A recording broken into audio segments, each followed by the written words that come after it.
प्यारे बच्चों नमस्ते welcome back to Hindi learning class. Dear students, ഇന്നത്തെ ക്ലാസ്സിൽ നമ്മൾ പഠിക്കാൻ പോകുന്നത് ഖ, കെ, കി എന്നിവയുടെ പ്രയോഗങ്ങളെക്കുറിച്ചാണ്. കഴിഞ്ഞ ക്ലാസ്സിൽ നമ്മൾ ഥ, ഥേ, തി ഇവ എവിടെ പ്രയോഗിക്കും, ഇവ ഉപയോഗിച്ച് എങ്ങനെ ഹിന്ദിയിൽ സെന്റൻസുകൾ എഴുതും എന്ന് നമ്മൾ ഡീറ്റെയിൽ ആയിട്ട് പഠിച്ചു. അതുപോലെ ഇന്ന് നമ്മൾ പഠിക്കുന്നത് ഥ, കെ, കി എവിടെ പ്രയോഗിക്കും എന്നുള്ളതാണ്. ഇന്ന് ഹിന്ദിയിൽ ഒരു വാക്യം എഴുതുമ്പോൾ പലർക്കും സംശയമാണ് കായാണോ കെ ആണോ കീ ആണോ ഉപയോഗിക്കേണ്ടതെന്ന്. ഇന്നത്തെ ക്ലാസ് നന്നായിട്ട് ശ്രദ്ധിച്ചാൽ പിന്നീട് ഒരിക്കലും നിങ്ങൾക്ക് ഈ സംശയം ഉണ്ടാവുകയില്ല. ഓക്കെ, അപ്പോൾ ഞാൻ പറയുന്നത് വ്യക്തമായി ശ്രദ്ധിക്കണേ. ഫസ്റ്റ് വൺ ക. ക എവിടെയാണ് നമ്മൾ എഴുതുന്നത്? നമ്മൾ സെൻറ്റൻസ് എഴുതുമ്പോൾ അതിൽ വരുന്നത് പുല്ലിംഗവും ഏകവചനവുമാണെങ്കിൽ നമ്മൾ അവിടെ ക പ്രയോഗിക്കുന്നു. ഇതാ ഞാനിവിടെ വ്യക്തമായി എഴുതി വെച്ചിട്ടുണ്ട്, പുല്ലിംഗ് ഔർ ഏകവചൻ. ഒരു പുല്ലിംഗത്തിൻ്റെ കൂടെയാണെങ്കിൽ നമ്മൾ ക ഉപയോഗിക്കുന്നു, മാത്രമല്ല അത് ഏകവചനവുമാവണം. ഇനി കെ ഉപയോഗിക്കുന്നതോ? കെ നമ്മൾ പുല്ലിംഗവും അതുപോലെ ബഹുവചനവും ആയാലാണ് കെ ഉപയോഗിക്കുന്നത്. ഇതിൻ്റെയൊക്കെ എക്സാമ്പിൾ പറയുമ്പോൾ നിങ്ങൾക്ക് നന്നായിട്ട് മനസ്സിലാകും. ഹിന്ദിയിലൊരു വാക്യം എഴുതുമ്പോൾ അത് പുല്ലിംഗവും അതുപോലെ ബഹുവചനവുമാണെങ്കിൽ നമ്മൾ കെ ഉപയോഗിക്കുന്നു. മാത്രമല്ല അത് നമ്മളെക്കാൾ മുതിർന്ന ഒരാളെക്കുറിച്ചാണെങ്കിൽ അല്ലെങ്കിൽ നമ്മൾ ആദരിക്കേണ്ട ഒരാളെക്കുറിച്ചാണെങ്കിലും നമ്മൾ കെ ആണ് ഉപയോഗിക്കുന്നത്. ഇനി കീയോ? കീ ഉപയോഗിക്കുന്നത് സ്ത്രീലിംഗത്തിലാണ്. സ്ത്രീലിംഗം ഏകവചനമായാലും ബഹുവചനമായാലും നമ്മൾ കീ തന്നെയാണ് ഉപയോഗിക്കുന്നത്. ഇനി സ്ത്രീലിംഗത്തിൽ നമ്മളെക്കാൾ മുതിർന്ന ഒരാളെക്കുറിച്ചാണെങ്കിലോ അപ്പോഴും നമ്മൾ ഉപയോഗിക്കുന്നത് കീ തന്നെയാണ്. ദേഖിയേ ബച്ചോ, അപ്പോൾ നമുക്ക് ഇതിൻ്റെ എല്ലാം എക്സാമ്പിൾസ് എഴുതി നോക്കാം. പിന്നീട് ഒരിക്കലും ഇതിനെക്കുറിച്ച് ഡൗട്ട് ഉണ്ടായിരിക്കുന്നതല്ല. ഈ കാ, കെ, കി എന്ന പ്രത്യയങ്ങളുടെ മീനിങ് ആണ് ന്റെ, ഉടെ, ഉള്ള, ലെ. ഏതൊരു സെന്റൻസിലാണോ ഈ മീനിങ് വരുന്നത് അവിടെയാണ് നമ്മൾ ഇത് പ്രയോഗിക്കുന്നത്. ഓക്കെ, അപ്പോൾ നമുക്ക് ക വെച്ച് എക്സാമ്പിൾ നോക്കാം. ക.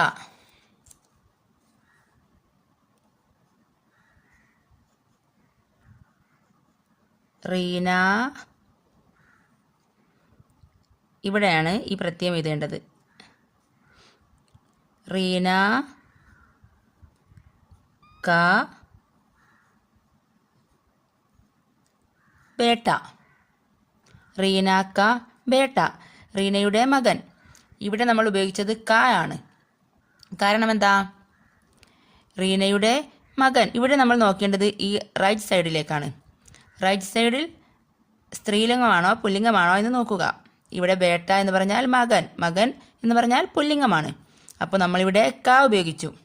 ഇവിടെ പലർക്കും സംശയം ഉണ്ടാകുന്ന ഒരു കാര്യമാണ്, ചിലരിവിടെ ഈ ലെഫ്റ്റ് സൈഡിലുള്ള വാക്കാണ് നോക്കുന്നത്. ലെഫ്റ്റ് സൈഡിൽ നോക്കിയാൽ ഇവിടെ സ്ത്രീലിംഗമാണ് റീന.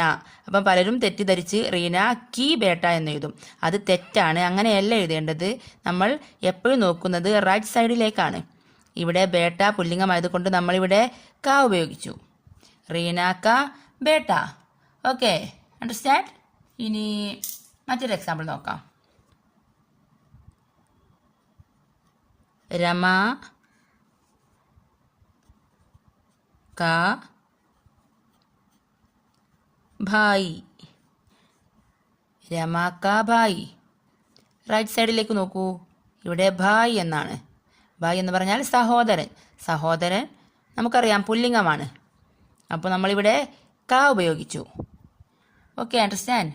രമ का ഭായ്, രമയുടെ സഹോദരൻ. കണ്ടില്ലേ, ഇതാ ഇവിടെ ഉടെ, രമയുടെ. ഈ ഉടെ എന്ന മീനിങ് ആണ് ഇവിടെ വന്നത്. ഓക്കെ, ഇനി നമുക്ക് നെക്സ്റ്റ് കെയുടെ എക്സാമ്പിൾ നോക്കാം.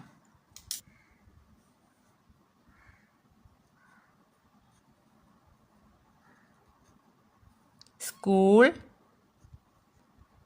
കെ ലടുക്കെ. സ്കൂൾ കെ ലടുക്കെ, സ്കൂളിലെ ആൺകുട്ടികൾ. ഇവിടെ നമ്മൾ ഉപയോഗിച്ചത് കെ എന്ന പ്രത്യയമാണ്. കാരണം എന്താ? യെസ്, ബിക്കോസ് ലടുക്കെ എന്ന് പറഞ്ഞാൽ പുല്ലിംഗവുമാണ്, പിന്നെ ബഹുവചനവുമാണ്. കണ്ടില്ലേ, റൈറ്റ് സൈഡിലേക്ക് നോക്കുക, മാറിപ്പോകരുത്. ഇവിടെ സ്കൂൾ എന്ന് നോക്കിയിട്ട് ഈ പ്രത്യയം ആരും എഴുതരുത്. നമ്മൾ എപ്പോഴും ഇങ്ങോട്ട് നോക്കുമ്പോൾ നമുക്കിവിടെ കാണാൻ കഴിയുന്നത് ഇവിടെ ലടുക്കെ, ആൺകുട്ടികൾ. ആൺകുട്ടികൾ എന്ന് പറഞ്ഞാൽ പുല്ലിംഗവുമാണ് ബഹുവചനവുമാണ്. അപ്പോൾ നമ്മളിവിടെ കെ എന്ന പ്രത്യയം ഉപയോഗിക്കുന്നു. ഇനി മറ്റൊരു എക്സാമ്പിൾ നോക്കാം.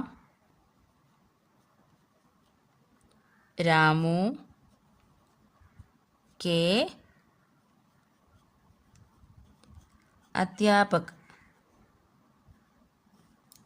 രാമുവിൻ്റെ അധ്യാപകൻ എന്നാണ് മീനിങ്. ഇവിടെ നമ്മൾ കെ ഉപയോഗിക്കാനുള്ള കാരണം എന്താ? അധ്യാപകൻ എന്ന് പറഞ്ഞാൽ നമ്മൾ ആദരിക്കേണ്ട ഒരാളാണ്, അതായത് നമ്മൾ ബഹുമാനിക്കേണ്ട ഒരാൾ. അപ്പോൾ നമ്മളിവിടെ കെ എന്ന് ഉപയോഗിക്കുന്നു. ഇനി മറ്റൊരു എക്സാമ്പിൾ പറയുകയാണെങ്കിൽ രാമു കെ പിത, രാമുവിൻ്റെ അച്ഛൻ.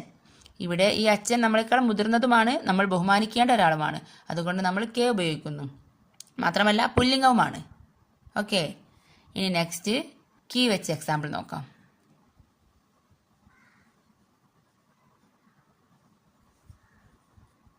മോഹൻ की बहन, മോഹൻ की बहन, മോഹൻ്റെ സഹോദരി. ഓക്കെ, സംജാ? മോഹൻ की ബഹൻ. ഇവിടെ ലെഫ്റ്റ് സൈഡിലുള്ളത് മോഹൻ, റൈറ്റ് സൈഡിലുള്ളത് ബഹൻ എന്നാണ്, അഥവാ സഹോദരി. സഹോദരി എന്ന് പറഞ്ഞാൽ സ്ത്രീലിംഗവുമാണ് ഏകവചനവുമാണ്. അപ്പോൾ നമ്മളിവിടെ കീ ഉപയോഗിക്കുന്നു. ഇനി റൈറ്റ് സൈഡിൽ സ്ത്രീലിംഗവും ബഹുവചനവുമായാലും നമ്മൾ കീ എന്നാണ് ഉപയോഗിക്കുന്നത്. മാത്രമല്ല സ്ത്രീലിംഗവും നമ്മളെക്കാൾ മുതിർന്ന ഒരാളും അല്ലെങ്കിൽ നമ്മൾ ആദരിക്കേണ്ട ഒരാളും ആണെങ്കിൽ അങ്ങനെ ആയാലും നമ്മൾ കീ എന്ന് തന്നെയാണ് ഉപയോഗിക്കുന്നത്. നമുക്ക് മറ്റൊരു എക്സാമ്പിൾ നോക്കാം. രാജു की മാം. മാം എന്ന് പറഞ്ഞാൽ അമ്മ. നമ്മുടെ അമ്മയെ നമ്മൾ എപ്പോഴും ആദരിക്കണം. നമ്മളെക്കാൾ മുതിർന്ന ഒരാളുമാണ്, നമ്മൾ ആദരിക്കേണ്ട ഒരാളുമാണ്. മാത്രമല്ല സ്ത്രീലിംഗവുമാണ്. അപ്പോഴും നമ്മളിവിടെ കീ എന്ന് തന്നെയാണ് ഉപയോഗിച്ചത്. കണ്ടില്ലേ? രാജു കി മാം, രാജുവിൻ്റെ അമ്മ. ഇനി അതർ എക്സാമ്പിൾ കിരൺ കി പത്നി. അത് ഞാൻ ഇവിടെ എഴുതുന്നില്ല. കിരൺ കി പത്നി എന്ന് പറഞ്ഞാൽ കിരണിൻ്റെ ഭാര്യ. അവിടെയൊക്കെ ഈ സ്ത്രീലിംഗത്തിൻ്റെ തൊട്ടു മുന്നേ കീ എന്നാണ് ഉപയോഗിച്ചത്. ഓക്കെ ഡിയർ സ്റ്റുഡൻസ്, അപ്പോൾ ഇന്നത്തെ ക്ലാസ്സിൽ കാ കെ കീയുടെ പ്രയോഗത്തെക്കുറിച്ച് നിങ്ങൾക്കെല്ലാം വ്യക്തമായി മനസ്സിലായിട്ടുണ്ടാക്കുമെന്ന് കരുതുന്നു. ക്ലാസ് ഇഷ്ടപ്പെട്ടാൽ please like, share and subscribe. Thank you.